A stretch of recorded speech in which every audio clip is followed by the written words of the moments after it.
ইনশাআল্লাহ।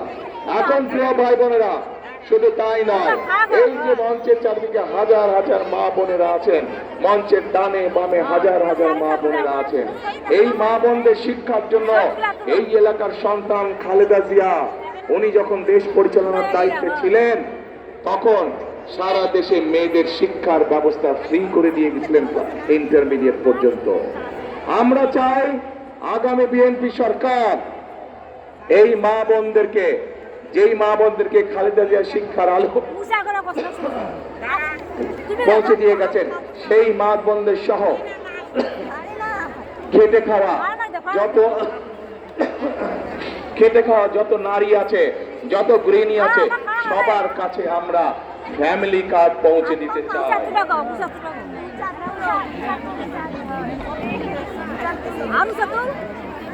সকল মা বোনদের কাছে আমরা ফ্যামিলি কার্ড পৌঁছে দিতে চাই, এবং এই ফ্যামিলি কার্ডের মাধ্যমে আমরা প্রতি মাসে মা বোনদের কাছে সরকার থেকে একটি নির্দিষ্ট পরিমাণ সহযোগিতা পৌঁছে দিতে চাই, যার মাধ্যমে তারা অর্থনৈতিকভাবে ধীরে ধীরে স্বাবলম্বী হয়ে উঠতে পারে। প্রিয় ভাই বোনেরা, আমরা সিদ্ধান্ত গ্রহণ করেছি এই এলাকা সহ সমগ্র বাংলাদেশী কৃষি প্রধান দেশ, একটি সমগ্র বাংলাদেশ, কিন্তু দিনাজপুর অঞ্চল কৃষি প্রধান অঞ্চল।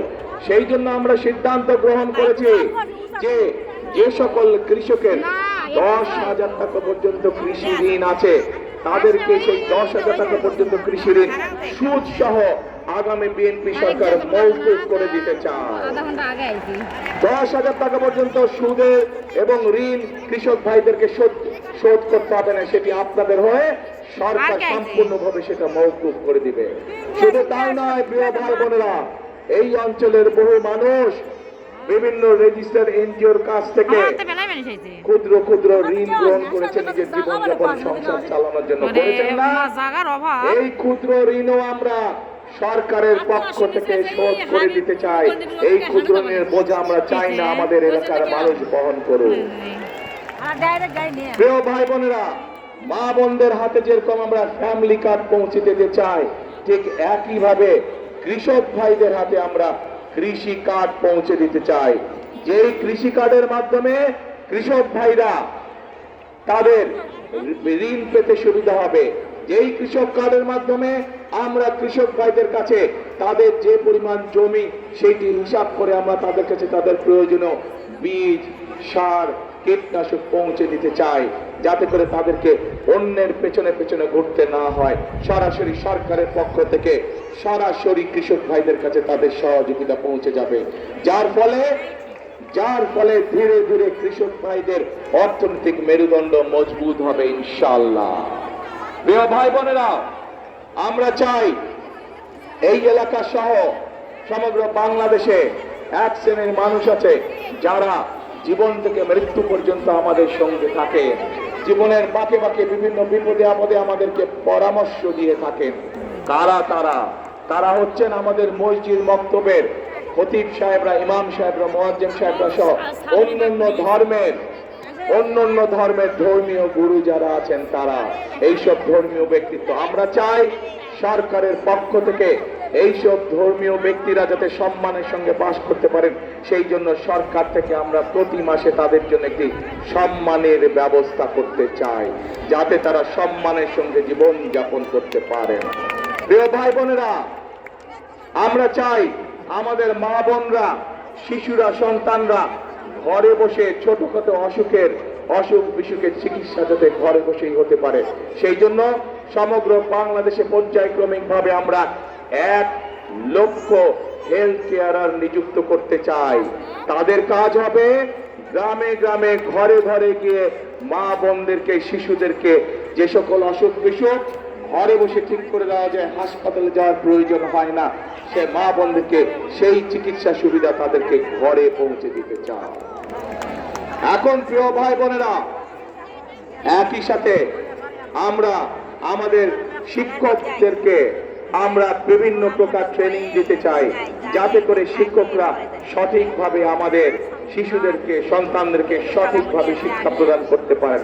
এই জন্য প্রাইমারি স্কুল সহ সেকেন্ডারি স্কুলে, হাই স্কুলে যে শিক্ষক আছে, ধীরে ধীরে পর্যায়ক্রমিক ভাবে প্রত্যেক শিক্ষকের কাছে আমরা একটি করে কম্পিউটার পৌঁছে দিতে চাই, যেই কম্পিউটারের মাধ্যমে তারা নিজেরা ট্রেনিং প্রাপ্ত হবেন এবং যেই কম্পিউটারের মাধ্যমে তারা তাদের শিক্ষার্থীদেরকে তারা শিক্ষা দিতে পারবে। এখন প্রিয় ভাই বোনেরা, এই যে আমি আপনাদের সামনে আগামী 12 তারিখের নির্বাচনে আপনারা কি করবেন, কি করবেন, আসছি সেই কথায়।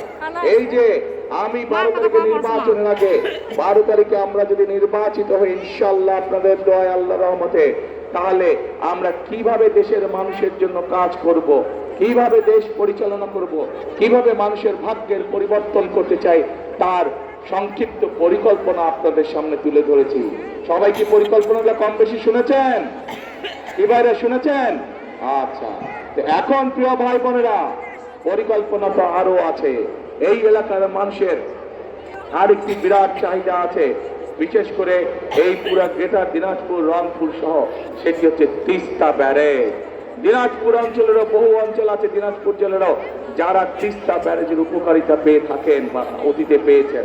আমরা এই তিস্তা ব্যারেজ মহাপরিকল্পনা আবার চালু করতে চাই, যার ফলে এই তিস্তা ব্যারেজ যদি ইনশাল্লাহ চালু হয় তাহলে এই উত্তরাঞ্চলের মানুষের পানির কষ্ট লাঘব হবে। এখন প্রিয় ভাই বোনেরা, এই সংক্ষেপে হচ্ছে আমাদের বিএনপি ধানের শীষের পরিকল্পনা, আগামী দিন আমরা কিভাবে দেশকে পরিচালনা করব। এখন প্রিয় ভাই বোনেরা, কিন্তু দেশকে যদি সামনের দিকে এগিয়ে নিয়ে যেতে হয় তাহলে জনগণের, এই দেশের যারা মালিক, সেই মালিকের সহযোগিতা ছাড়া, সমর্থন ছাড়া এটি সম্ভব নয়। আমার জানতে ইচ্ছা করছে এই দেশের মালিক কারা? কারা এই দেশের মালিক?